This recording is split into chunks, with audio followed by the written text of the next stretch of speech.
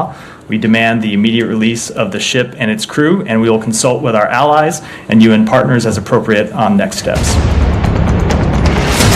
Israel के मुताबिक Galaxy leader एक ब्रिटिश कंपनी के नाम पर रजिस्टर्ड है और एक इजरायली कारोबारी अब्राहम ओंगर इसके आंशिक हिस्सेदार हैं। फिलहाल इस जहाज को एक जापानी कंपनी को लीज पर दिया गया था।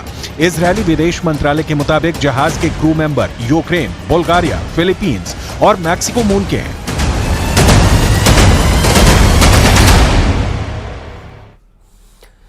और अब आपको दिखाते हैं खबरों का 2020।